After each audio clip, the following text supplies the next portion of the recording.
উফ, আমার যে কি অবস্থা জানি, সকাল থেকে রাত পর্যন্ত কি খাটনি যে যাচ্ছে। বাচ্চার স্কুলের পরীক্ষা চলতেছে। উফ, বাচ্চাকে স্কুলে নিয়ে যাওয়া, নিয়ে আসা, তারপরে ঘরের কাজ, এত কাজ, রান্না করো, বাসন মাজো, ঘর মোছো, উফ, হাঁড়ি পাতিল ধো, উফ, এত কাপড় চোপড় হয়, এতগুলি কাপড় চোপড় ধো। এদিকে আবার নতুন একটা বাড়ির কাজ ধরছি, এত টাকা কোত্থেকে জোগাড় করব, এত টাকা খরচ হচ্ছে, কি যে করব কিছু বুঝতে পারতেছি না।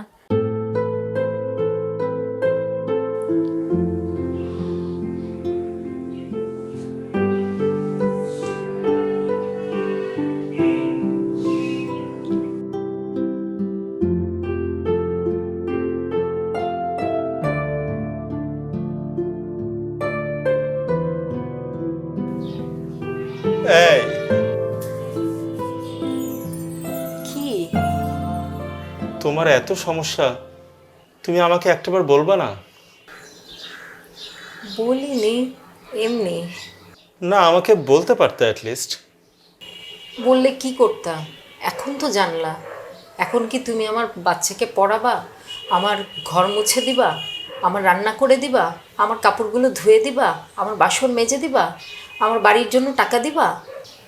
পাগল নাকি? এগুলি আমি কেন করব? তাহলে তুমি যে বললা তোমাকে আগে কেন জানালাম না, তাহলে জানার লাভ কি? না, সেটা বলেছে তুমি আমাকে জানাইতে পারতা, তুমি আমাকে বলতে আমি শুনতাম। শুনলে লাভ কি? না, এটাই আর কি, তুমি বলতে আমি শুনতাম, আমি কিছু করতাম না, শুনতাম। শোনার জন্যই বলছি। আচ্ছা আচ্ছা, মন খারাপ করো না, মন খারাপ করো না। শোনো, আমি চাইলে তোমাকে হেল্প করার জন্য একটা কাজ করতে পারি।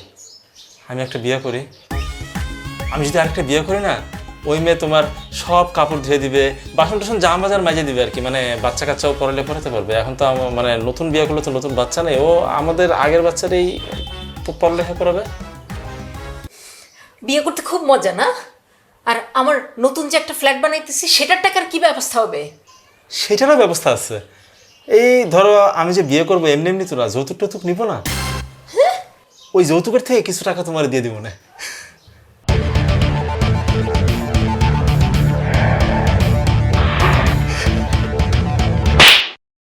ধুর, উপকার করতে চাইলাম, এখন এইটাও সমস্যা।